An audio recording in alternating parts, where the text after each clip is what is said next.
Bismillahirrahmanirrahim. Assalamualaikum warahmatullahi wabarakatuh. Bertemu lagi dengan saya Siva Ulujunisya Budin dari kelas PBAB semester 4.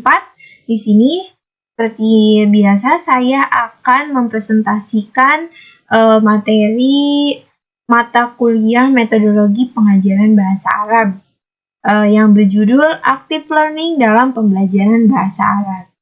Langsung saja. Yang pertama ada pengertian metode active learning beserta tujuannya.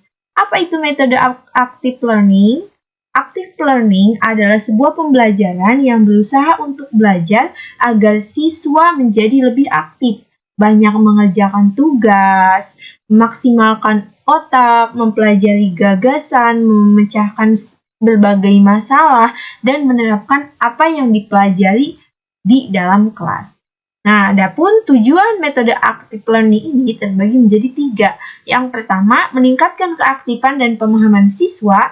Yang kedua, memotivasi dan meningkatkan semangat belajar siswa agar bisa menjadi versi yang terbaik.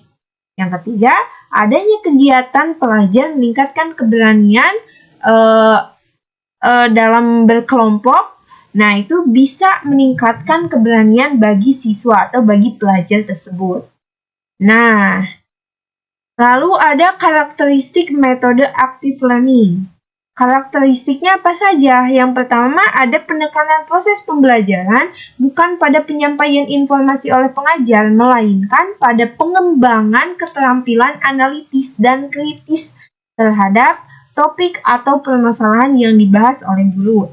Yang kedua, ada peserta didik tidak hanya mendengarkan pelajaran secara pasif, tetapi peserta didik juga harus mengerjakan sesuatu yang berkaitan dengan materi pelajaran supaya peserta didik itu paham apa yang telah dipelajarinya. Yang ketiga, penekanan pada eksplorasi nilai-nilai dan sikap berkenaan dengan materi pelajaran.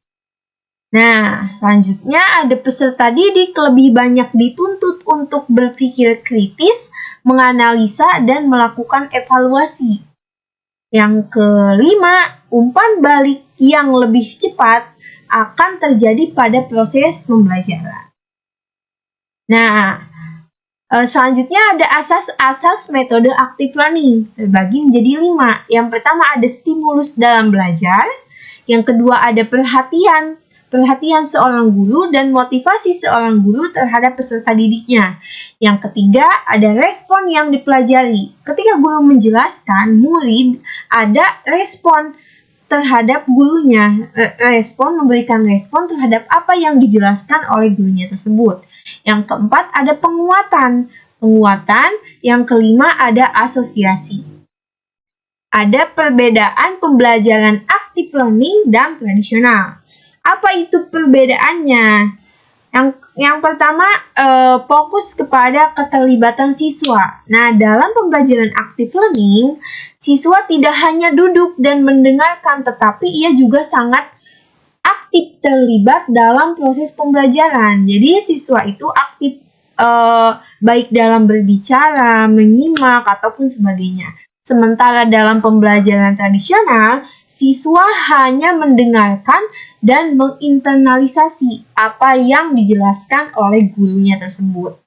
Yang kedua, fokus pada lingkungan belajar. Nah, di dalam metode active learning, lingkungan berpusat pada siswa, sedangkan pembelajaran tradisional, lingkungan itu berpusat pada guru. Jadi bagaimana? Jadi, di dalam pembelajaran active learning, misalnya lingkungannya di sebuah kelas atau di sebuah lapangan. Nah, yang aktif itu bukan guru, melainkan siswa.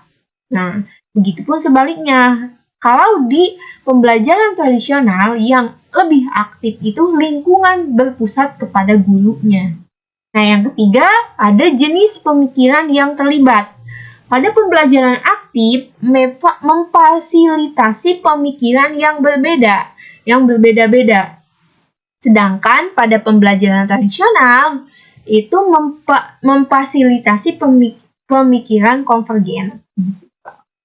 Nah, mungkin itu saja yang dapat saya sampaikan. Kurang lebihnya mohon maafkan. Billahi taufiq wal hidayah. Wassalamualaikum warahmatullahi wabarakatuh.